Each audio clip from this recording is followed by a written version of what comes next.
Welcome to the Late Night Race Review.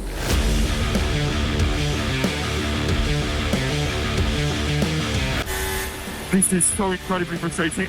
We've lost all competitiveness. You just have to listen to me. I would have found a different way of managing those issues. Now it's just undrivable. It's a miracle if we finish on the podium. Team has no problem. We've seen the cars on pole, so we probably need to change driver. Don't forget to support the podcast by hitting those like, follow and subscribe buttons.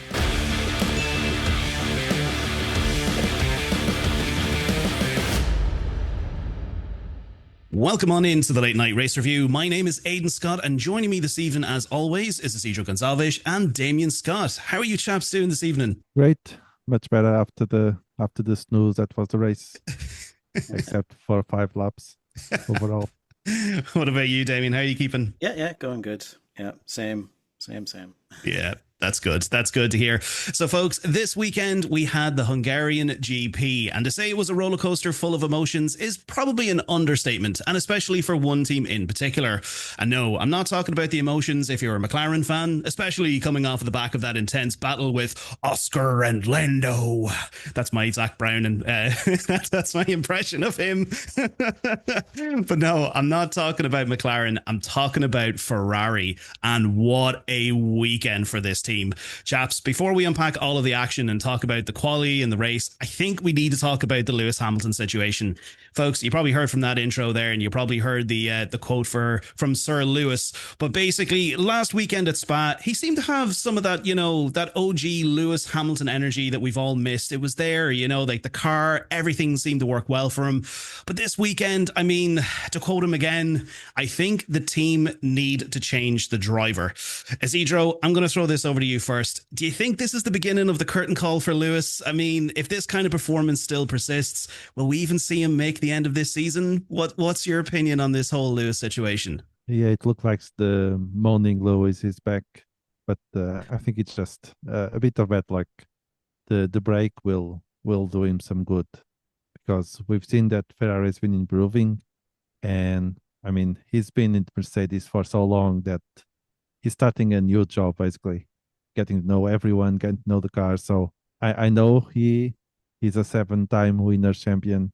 He has a lot of experience. But again, he's been with Mercedes for so long that it takes time. He was probably expecting more from him. Just go to Ferrari and start winning races. But I think he made a crucial mistake that it's Ferrari. It will take a while. Check with LeClerc how long it has been taking him just to get the win. That's true. That's very, very true. It did take LeClerc a little bit of time before he got his win. Citro already off to a good start already here. But no, you're totally right. But the thing about it is as well, you looked at Lewis from last season and you kind of seen, his personality, and you seen his demeanor and, how he kind of approached the team. I know obviously it was a very early on in the season when he pretty much announced, oh yeah, I'm going to Ferrari next season. So it was an entire 2024 season of, awkward situations for Lewis in the Mercedes factory. But, it just kind of seems like a carbon copy of last season again. This guy, he has maybe one good race and he's like, yeah, I'm back. This is awesome. We need to keep up this momentum. He goes into the next race, has a very bad qualifying session or a bad race, and he's back to, oh my God, I'm terrible. I'm the worst person in the world. Obviously, yeah, look, drivers change over time. And obviously as you get older, you're not really going to have maybe the same performance as a younger driver who's up and coming and dominating the league or whatever. But it just seems like another situation again where Lewis is just constantly complaining. And I felt so bad to hear him actually say those words. We've heard Lewis complain over the radio. I mean, you go back to Miami this season, we heard all those complaints. He was very vocal to the Ferrari engineers, but to now publicly say that particular sentence, I think the team need to change the driver. That's a very, very strong statement to make. Damien, would you agree? What's your thoughts on the whole Lewis situation? Yeah, we've heard Lewis moaning in the past, but I don't think this is moaning. I think this is resignation. Yeah. We're getting to that stage. Well, he's getting to that stage where he's like, what the hell have I done? It's not going my way. Obviously coming from a team he's been in for a long time, yeah, it's going to be a big, we said that before, it's going to be a big a big change. It takes time to adapt. So yeah, this season was always going to be tough, but again, it's how he takes on that challenge and mentally how he faces that challenge. And Ferrari is going to challenge any driver. They're not perfect. They're far from perfect. So yeah, well, I think the summer break as well is probably coming at a good time for him. But yeah, it was a little. I'm not going to say strange, but yeah, it was kind of a little bit strange to hear him say those words. Usually he just moans, but I think Ferrari have officially broken him at this stage. So yeah, come at the right time, I think, for the summer break. Yeah, no, I have to agree. Like maybe the summer break, it's just a good opportunity for him to sort of recalibrate and maybe just focus on himself for a little bit of time and then get back into it when we get back to Zandvoort. But I'm sure, look, it probably is really difficult for him to see, especially, when he's somewhat in equal machinery, like you'd think, but both cars are equal machinery. And then you see Charles going out there, sticking that car on pole, and then basically him pretty much at the back of the midfield, like that like for a 7-time world champion, I'm sure that is probably very, very hard to see that happen. But the thing about it is as well, like we've seen these kind of comments come from Lewis, like especially over the last couple of races. I don't want to say over the last couple of weeks because there's been a lot, like one or two summer breaks that we've had already, if you want to say. There's been a gap in a couple of the races, but we've seen from the last couple of races like these kind of comments coming from Lewis. He hasn't blamed the car, he hasn't blamed the team. It's just himself. Like he has consistently begun to, say that it's him that's the problem, not the car. But now we have this quote, change the driver. Very, very strong words. But hopefully, yeah, look, the summer break, hopefully he'll be able to recalibrate and come back even stronger, because it'd be very disappointing to see, some sort of shock announcement that Lewis is retiring at the end of the season or he's leaving. It'd be very disappointing to see that. But anyway, look, we'll move on from that. Obviously, we'll talk about LeClerc in a little bit. But let's quickly cover qualifying, because yes, the qualifying session was definitely an exciting one, and there was a team especially that I think kind of stood out in a big way. Like I know we had the typical, like obviously Ferrari did well and McLaren and all that kind of stuff. But first team on the list I think we need to talk about is Aston Martin. Alonso going P1 in Q1. He got a 1 minute 15.2. Now, I know eventually he was knocked off then going into Q2 and Q3 or whatever.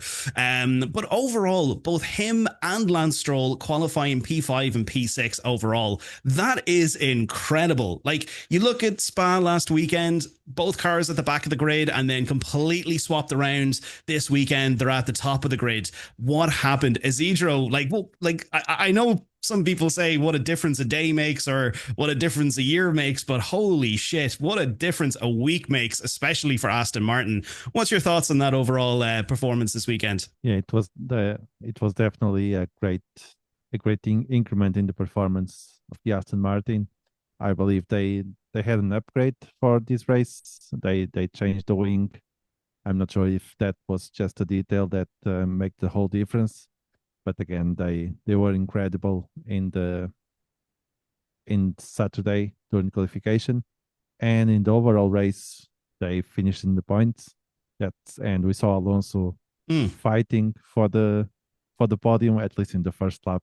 That's all he could make. But yeah, again, during the race they never dropped from the points. So whatever they did, it proved results. Yeah, no, definitely something that Aston Martin are doing well there. And hopefully, like we've said it every weekend, I think in some way, shape or form, whenever Aston Martin have come onto the radar, that like hopefully like maybe Adrian Newey is kind of like, passing off like little sort of hints and tips to the engineers and things like that, to like, hey, look, maybe put this wing in this way. You didn't hear it from me, you heard it from somebody else, Hopefully it's a little bit of Adrian Newey influence coming through there. But of course, yeah, what a great result there from Aston Martin, getting those cars on P5 and P6, and of course, as you mentioned there, both cars in the points this weekend, which was great. But moving on from Aston Martin, Red Bull, another weekend with Yuki Tsunoda out in Q1. Now, I know obviously, look, when we talk about drivers consistently obviously underperforming. I mean, at the start of the season, we talked about Liam Lawson and the build up to him, then eventually getting, axed out of Red Bull and back to Racing Bulls. But this seems to kind of be a situation that obviously, given that Christian Horner is now gone, there's obviously been a big shift in terms of like the management situation at Red Bull. I think Yuki, his kind of underperformance has probably come at the right time where, Red Bull aren't really looking at him right now. They're probably going, yeah, do you know what? We'll wait until next season. He's gone at the end of the season. Just leave him in the car and see, hopefully he gets some points. Damien, what do you think of the whole Yuki situation at the moment? And of course, look, definitely your thoughts on Verstappen. He definitely had a bit of a difficult weekend, especially with qualifying P8. I think Red Bull have just kind of thrown in the towel at this stage for this season. That second seat is a well discussed topic, and yeah, we all know the problems with the car, which is designed around Max and his style and the way he likes to drive. And any other driver coming in there, we've had 20 drivers in the past 10 seasons or something, whatever it is, haven't been able to get to grips with it properly, and they've been chucked out after a certain number of races. So I think with the new regulations coming in, they're just like, yeah, whatever, let's just see the season out. We're not going to win the championship, drivers or constructors, so you might as well just leave Yuki in there. Isidro? I was just going to ask if you're saying about dropping the towel is a pun regarding the Friday practice of Max Verstappen throwing the towel. I didn't see that. What did he do? There was a towel inside his car, and he just threw it out, and he stayed in the track for a while. Yeah, well, that's a very apt metaphor for sure. Yeah. Even Verstappen is throwing out the towel. He's just like, do you know what? I'm done with this season. Let's move on to the next one. But yeah, go on.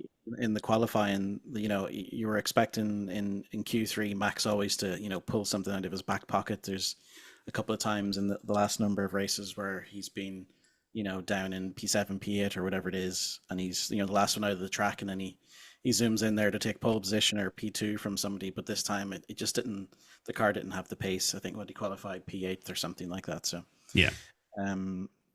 Max was frustrated. I think some of his comments even after the race were just like, yeah, we didn't have the pace. And I think I remember one of the radio calls during the race, I think it was about tire or pit stop and tire changes. The engineer was talking about, looking at the Racing Bulls and the Saubers, and what they're doing in their strategy. And that really kind of summed up where Red Bull are right now. They're looking at these teams that are in the middle of the pack where, all the radio calls should be about Ferrari and McLaren and Mercedes, so they've fallen way off where they have been and where they really should be. So it'll be interesting to see how Max in particular approaches the second half of the season. Either he gets stuck in and he goes for it, or they're just driving around for another 12 races or whatever's left. Yeah, because I don't want to sort of discredit Laurent Mekies. Like, I know obviously this is only his second race with Red Bull, but I mean, at the same time too, I think that this was a given that this was going to happen, like especially when a team principal of Christian Horner's caliber is removed from the team and everyone is used to that dynamic. And, obviously every team has their own sort of like rituals that they might do before the build up to a Grand Prix, certain things, certain ways of doing things. And of course, Christian Horner, he's the guy that's keeping all of that in line. But now Laurent Mekies is in there and he's trying to organize all that. So to be honest, I definitely envision that this isn't just kind of like a fluke thing. This is probably going to happen over the next several weekends or next several races that we go to at Red Bull. But obviously going into Zandvoort in 2 weeks time or whatever it is, that's definitely a track where I definitely think Max needs the car. Max needs the car to put that on pole. But anyway, look, moving on from Red Bull again. Yes, look, I know we talked a lot about Hamilton at the start of the episode here, and we've kind of covered that. And I think obviously, look, it's worth that kind of mention to say, obviously, Charles Leclerc, he got that car on pole. What a fantastic lap to get that on there. But you could probably see, and I don't want to sort of discredit Charles's performance on this one by what I'm about to say, but you could even see both Oscar and Lando when it came to the cars, like they were having a lot of difficulties with, the rear end. There was always complaints about the rear end of the car, like it was stepping out and there was a lot of oversteer and things like that. But look, congratulations to Charles for putting that on pole. But obviously, if everyone has watched the race, we all know what the result of that was. So we'll leave talking about Charles until we talk about the race. But moving on, special mention, we do need to talk about Gabriel Bortoleto. Again, getting into Q3 and qualifying P7. And I mean, of course, like I think definitely we should definitely just jump into the race now and just talk about this. But just Gabriel Bortoleto qualifying P7 and then seeing him sitting there consistently around P6 or P5, that was just absolutely fantastic to see. So, you know, whatever Sauber are doing, I know they showed up to the races today, especially they were lively, they were ready to good to go, but whatever Sauber are doing, they need to keep on doing it because it was absolutely fantastic to see that. And then look, lastly, of course, we had Oscar and Lando there on P2 and P3. So into the race, chaps. So yeah, as we pretty much said at the start of the episode, or maybe we did, or maybe we said this before we started recording, I think we had about maybe 5 laps of actual action, and the rest was, say, probably incredibly boring. There wasn't really a lot of action throughout the race, but I'm going to quickly jump into it. Let's talk about Charles Leclerc. Isidro, give me your thoughts on Leclerc. He had a fantastic start to the race, great start. At one point, I actually think, or I thought to myself, oh my God, Oscar, he had a better start, and I thought Oscar was going to get the jump on Charles. But he had a really, really good race. I'd say all of about maybe 30 to 40% of it. And then that's where things started to sort of drop off. Isidro, do you want to run me through the performance of Charles? I think Leclerc summarized the Ferrari fans' feelings throughout the weekend. You get an unexpected happiness of getting the pole position. Then you see the race start and you see that Leclerc, after turn 1, turn 2, turn 3, hasn't lose the position for the McLarens. He's doing well, and you start feeling happy. And then, of course, as the race goes, the sadness starts to settle in, and then there we go. There goes the podium, and that was the end of the story. And I'm pretty sure that Leclerc had an idea that Pitbull just wasn't interested in listening what he had to tell. And that was it. Then he ended up in P4, but I'm pretty sure that P5 was not that far away. It was definitely down on everything. Yeah, you know, he had a few sort of hairy moments with George Russell, and like you could even see the difference, like when he was having that battle with Oscar Piastri. You know, like throughout the race, like Piastri was consistently, I'd say, about maybe 2 or 3 seconds behind Charles, and for some reason Ferrari decided to use their brains and actually pit Charles in a good way, or you know, they actually had a good strategy up to the point when everything decided to fall off. They didn't lose out to the undercut from Piastri. He still got out ahead of him. But then again, Leclerc or Ferrari, they fell for the McLaren bluff. Charles came in, swapped the tires out, and then it just kind of seemed to all go downhill from there. You know, like he was getting into those sort of scraps with George Russell, and I think, am I right in saying that Charles, did he receive a penalty at the end of the race or during the race? I think he received like a 5-second penalty or something like that, especially for those maneuvers. But you could see the frustration coming out there, especially when he was trying to defend from George. But Isidro, Hamilton, P12. I mean, what do you make of that? The man is just devastated. He really needs these 3 weeks off, because it's not the machinery, because Ferrari's Leclerc has been doing good. The pit wall and even the pit crew, they haven't screwed up. I mean, they do very fast changes.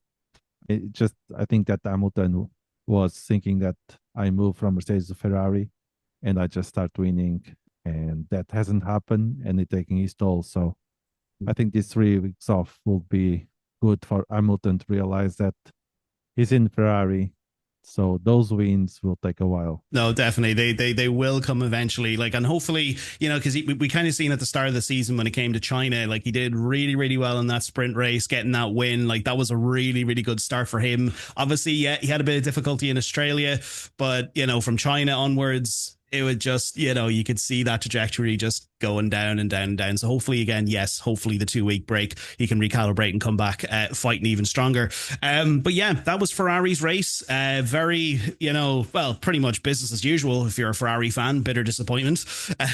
So it definitely wasn't an enjoyable day at the office for any Ferrari fan. But moving on from Ferrari, let's talk about McLaren. Damien, I'm going to bring you in on this one. At the very beginning there, we seen that start. We seen the Lando and Oscar trying to get down there, the turn one, and then Lando just lost out to a lot of places. I think at the very start of the race, he ended up, I think it was down, a P5, and then he had to get by Alonso, and then he had to get by George Russell, I think it was, and then eventually McLaren decided to keep him out for an extra sort of longer stint, and then eventually it paid off in the end when they brought him back in again, and we seen that intense epic battle between Lando and Oscar right down to the final laps. I mean, that's what we were talking about there. Like, it literally felt like 5 laps of the race. The first 2 were entertaining, and then the last 3 were just nail biting. I mean, I was actually standing up out of my seat at the end of the race. I was like, come on, Lando, let's do this. Last lap, Lando definitely delivering that. But Damien, what are your thoughts on McLaren this weekend?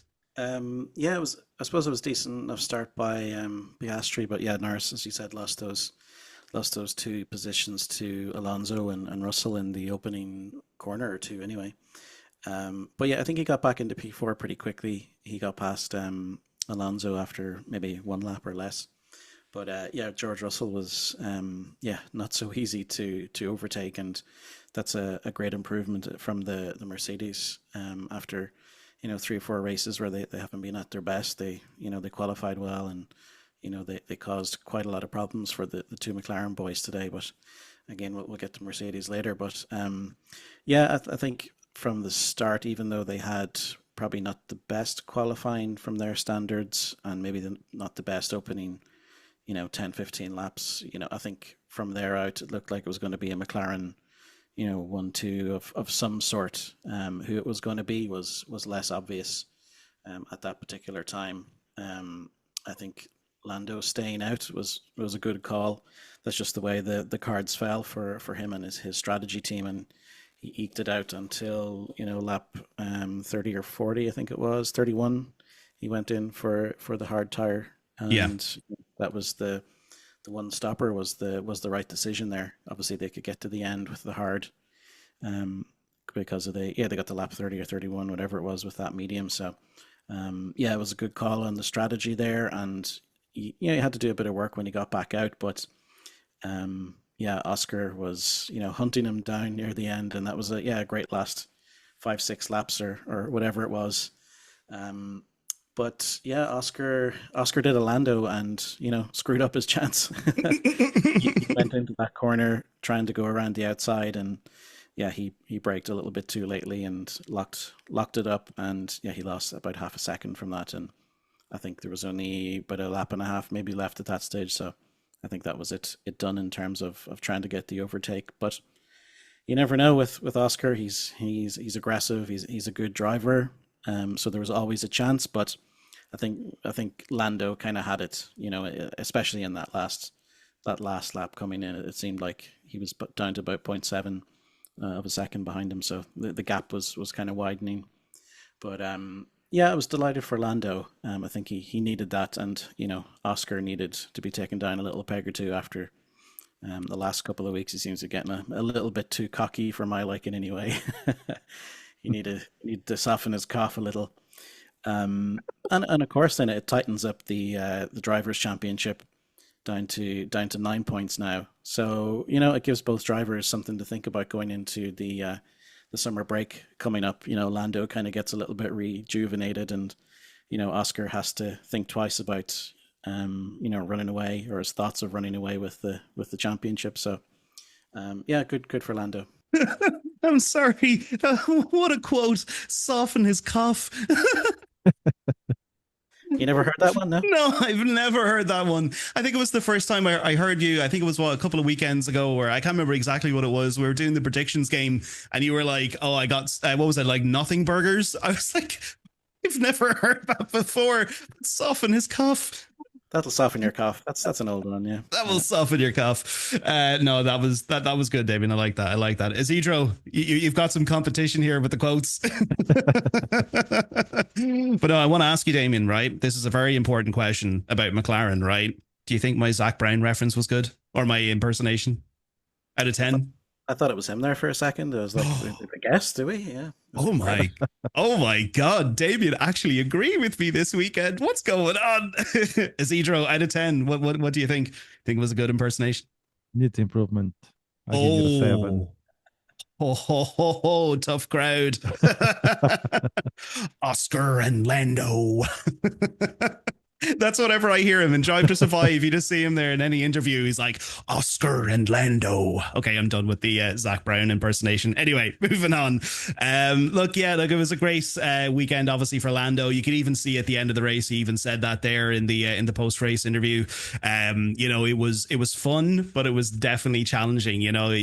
Oscar, he did keep Lando on his toes there for a lot of the end of the race. And it was really, really, really good to see that because, again, look, as we said, yes, like the majority of the race, it was incredibly boring. There wasn't much that was going on, but it was good to kind of see that sort of not even two-way battle, but that three-way battle between Leclerc, Piastri, and Norris. And then we had Russell jumping in there as well. It was just, it was entertaining because, again, I know obviously we're in the last year of regulations and we're moving on to new ones, but again, we just didn't really want to see a complete sort of carbon copy of 2023 from Red Bull, where it's just McLaren winning every single race and they're 20 million years ahead of everybody else in the pack. So it is good to see that competition, and it is consistently happening over the weekends, but moving on from McLaren, and of course congratulations to Lando Norris and Oscar Piastri, P1 and P2 there.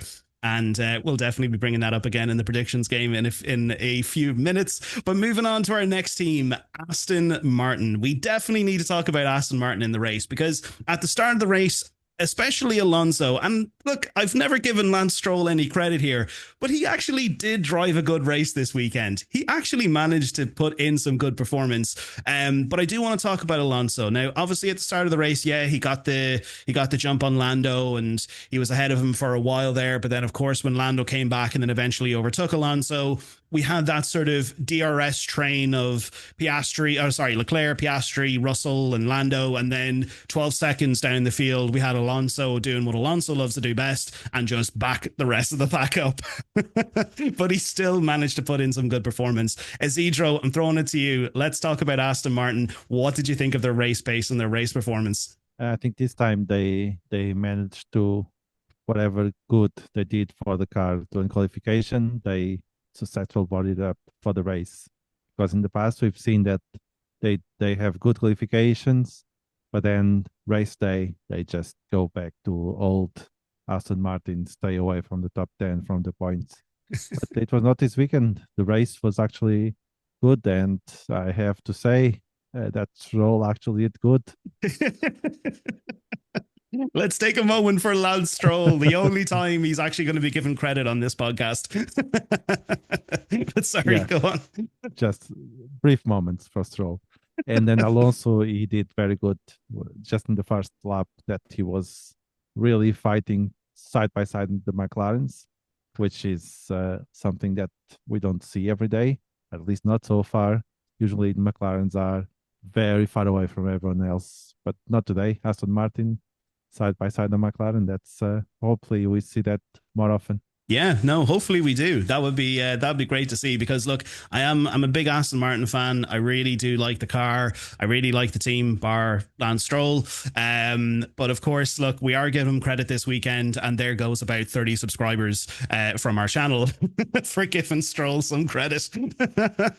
But no, congratulations though to Aston Martin. They definitely did something right this weekend. Overall, we had Alonso was there P5, and then Lance Stroll there coming in P7. So that was a great couple of points to pick up there for the team. And especially kind of when you look at the standings at the moment, like I know at the moment we have, what was it, Aston Martin, they're currently sitting on 52, so they've managed to actually overtake Sauber to regain that sixth position in the constructors. So Sauber are currently sitting there at 51 and Aston Martin are back there at 52. So they were crucial points that they needed to pick up there to obviously when you look at the end of the season, hopefully they managed to get a little bit more. the more money, the better that they can put into next year's car. So definitely a good one for Aston Martin. But moving on to the next team, we do need to talk about Mercedes. We haven't really talked about Mercedes over the last couple of weekends. Maybe here and there we've talked about them. But they're back on the radar this weekend, and especially with George Russell. Unfortunately, Kimi Antonelli, he didn't really have that great of a race. Even though he did manage to come back and he managed to secure P10, which was good. He managed to claim that point there for the team. But George Russell, Damien, what are your thoughts on Mercedes and George Russell and that lovely Kimi Antonelli combination this weekend? Yeah, I think after the last race in Belgium, there was obviously the rumors going around that there was going to be some sort of, sit down with the drivers and the engineers in Mercedes just to kind of go through the issues they've been having in the past, 4 or 5 races, and trying to figure out what's been going on. The big complaint was obviously the back end. They weren't very, very happy with it.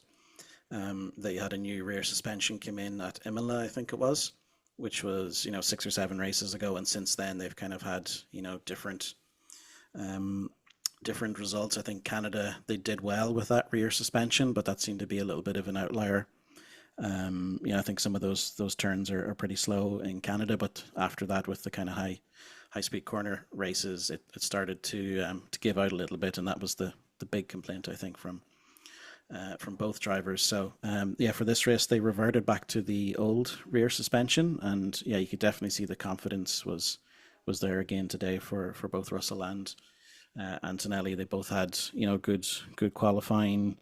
I suppose Russell was qualified P4 and finished up P3 in the race, and Antonelli managed to get in P10 in the race.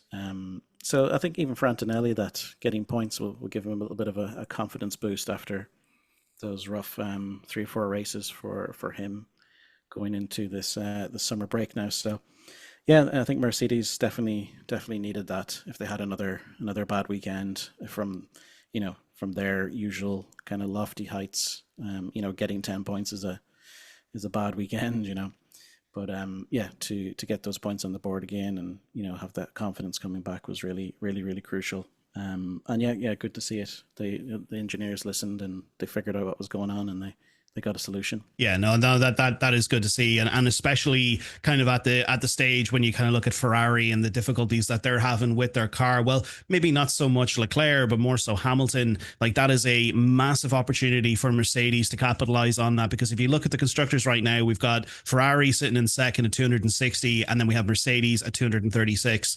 Every point counts, and especially when you're in that fight for second place. So who knows? Maybe this is the turning point for Mercedes, because they have had a lot of difficult weekends. Obviously with the car, engine failures, suspension issues, all that kind of stuff. So hopefully this is sort of the turnaround for the fight back for Ferrari. So, but no, it was good to see, because obviously, look, there was a lot of boring moments throughout that race. So it was good to kind of see Russell putting his nose in there, especially with Leclerc and Piastri and other drivers and stuff like that. So it was good to see him deliver on that. But overall, we had Russell there in P3. So good for him getting on the podium again.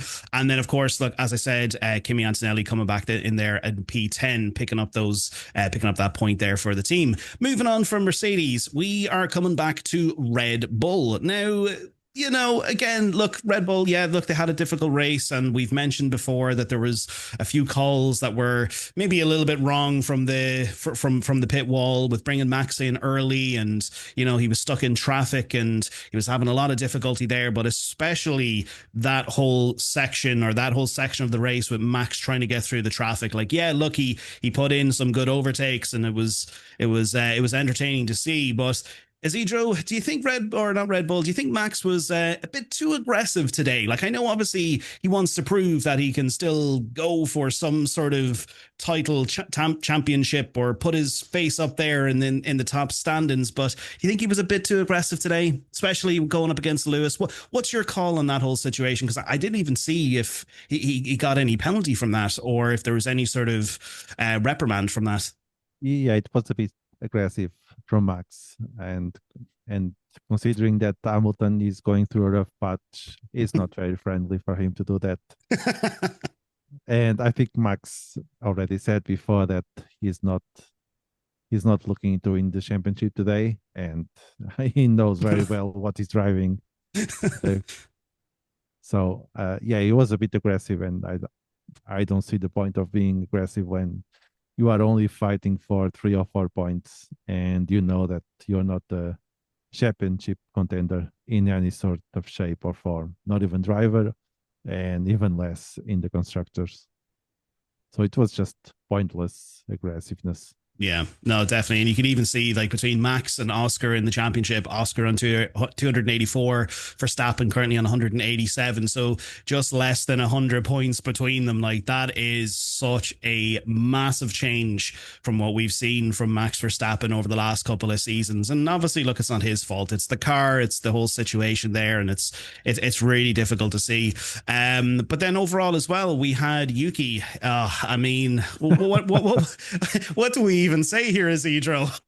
You know, like, we had Max in P9 and Yuki in P17. Like, Yuki was a happy driver in Red Bull, in the Racing Bulls, and he just had to take the call for the second seat, and he knew very well what was coming to him, and that was it.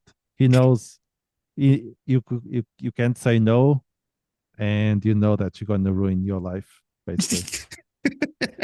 That's it. He gets the call from Christian Horner, and then straight after the call, Yuki's just like, well, looks like I'm going to be a reserve driver next season. So, but yeah, no, definitely a difficult weekend for Red Bull, and hopefully going into not next weekend. I always say next weekend. Obviously, we have the summer break now, but going into the next race, which is going to be Zandvoort, that's the home race for Max Verstappen.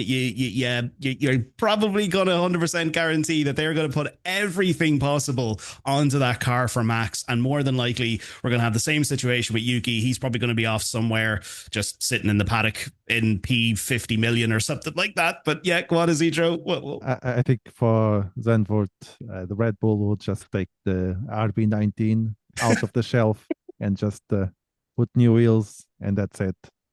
That's it. No upgrades, guys. Don't worry, FIA. No need to look at this. Everything's cool. Everything's cool. That's their only hope, is bring the RB19 back to life. That's it. Bring it out of storage and dust off the cobwebs. I think next year as well, Zandvoort is coming off the 2026 will be the last year for Zandvoort. It's coming off the schedule after that. They didn't agree a new deal for that one. So I think Max is going to want to win either this one or next year to get another Dutch Grand Prix under his belt. So that adds a little bit of extra spice, I think. Yeah, he's going to have to, or else the Dutch fans are just not going to show up ever again. Yeah.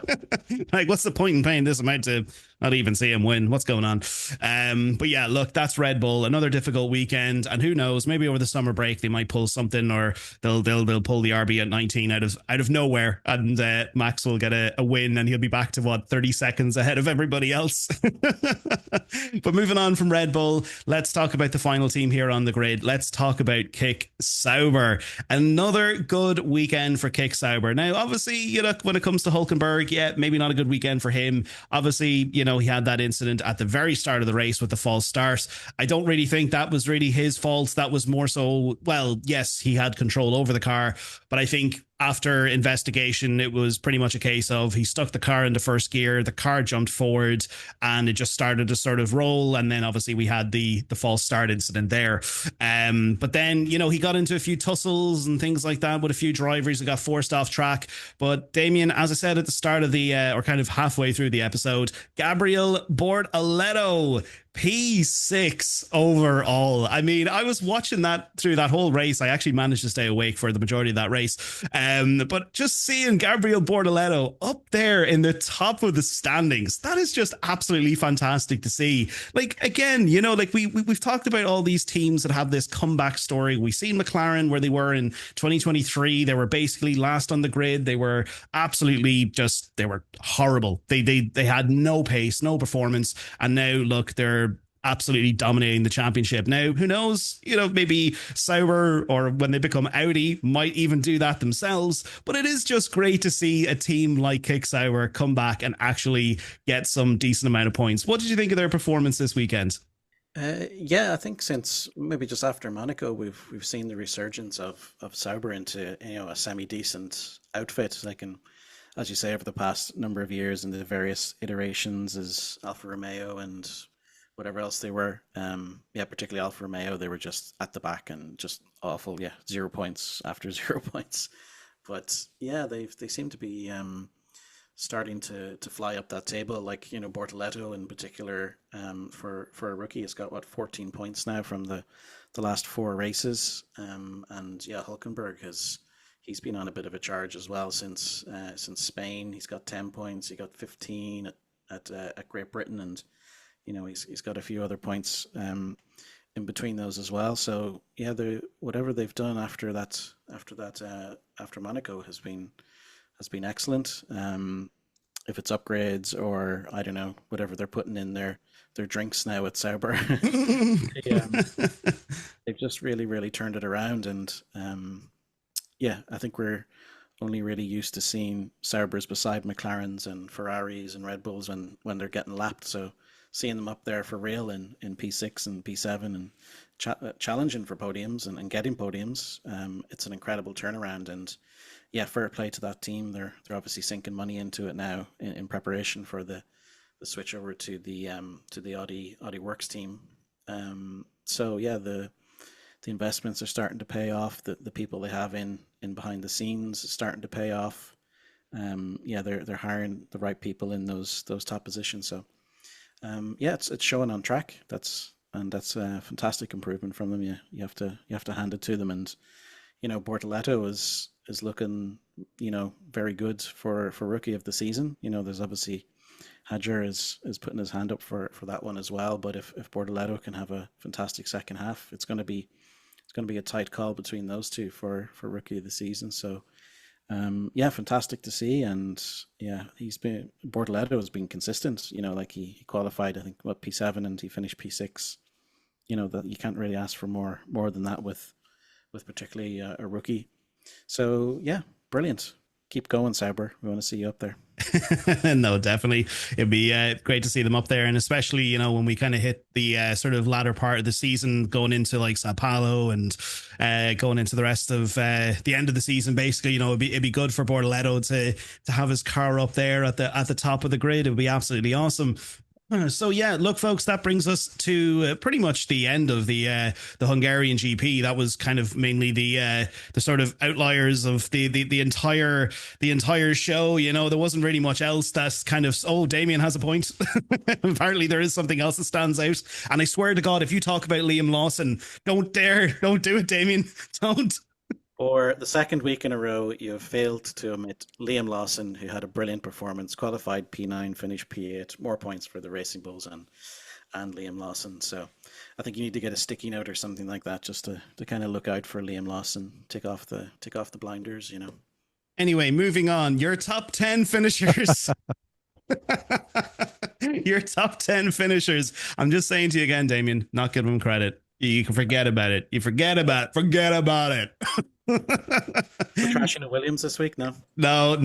I mean, look, Williams weren't even in the top 10s. There's no point in even mentioning them, Damien. We're moving on. So yeah, folks, your top 10 finishers. You had Lando Norris in P1, Oscar Piastri in P2. We had George Russell in P3, Charles Leclerc, unfortunately, coming in P4. Definitely a bad day at the office for Ferrari.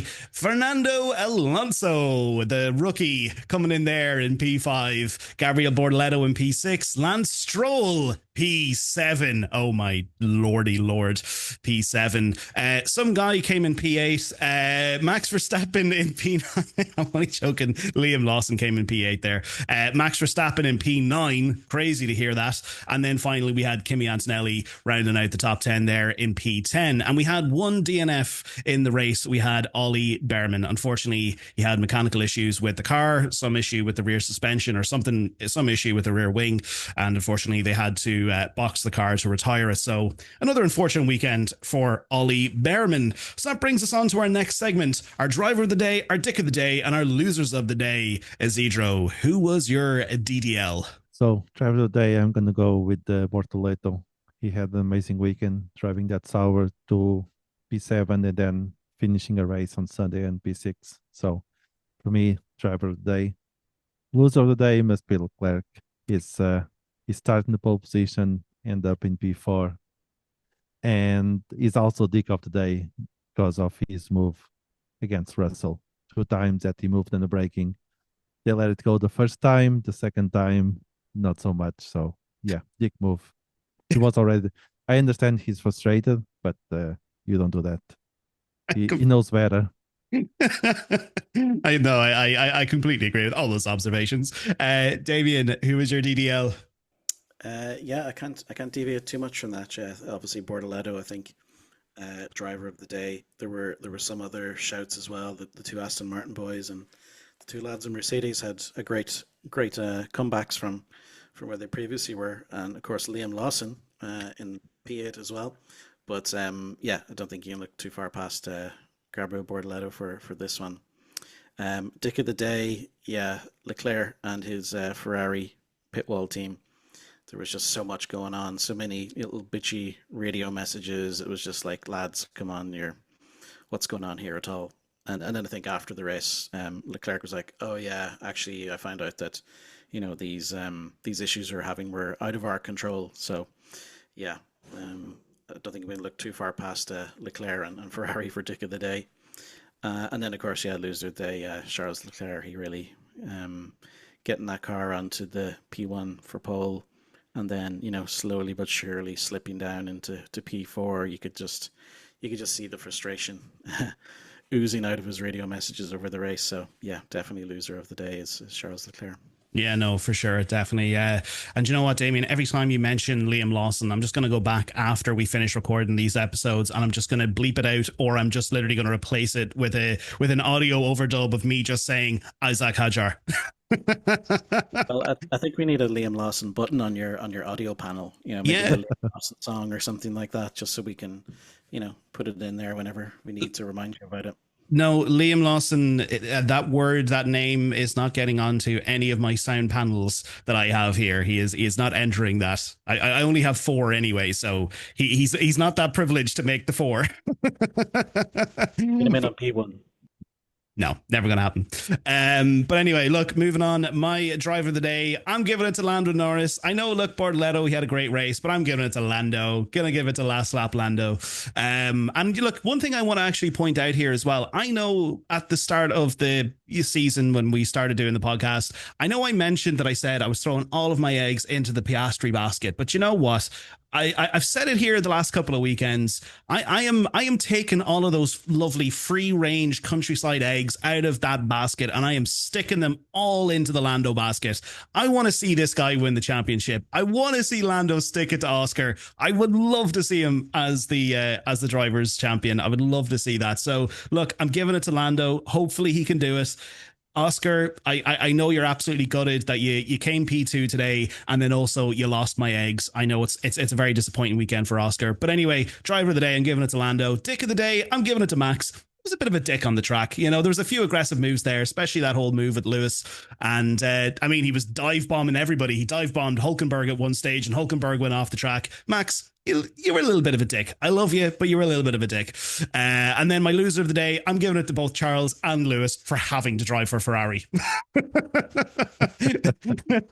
That's it. There's no other explanation there. It's just both of them, they're losers of the day. They're driving Ferrari and Ferrari are my team. And it's just even hard to say that in itself, but it is what it is. But anyway, moving on to our predictions game. Guys, it is definitely heating up in the predictions game, especially this weekend. So we are going to talk about it. First of all, we had Dave and Owen with their predictions. They did send them in for us.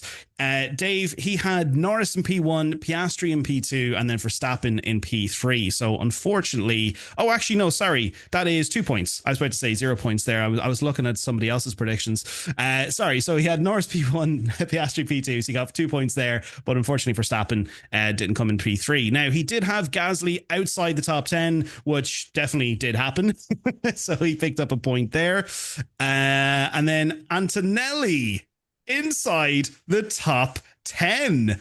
Oh, wow. So he picked up 4 points, almost a full sweep there with Dave. Now, with Owen, he had Norris in P1, Piastri in P2, and then Verstappen in P3. So 2 points there, and then 0 for Verstappen. And then he had Gasly outside the top 10, and then Antonelli inside the top 10. So pretty much just a carbon copy of what Dave had.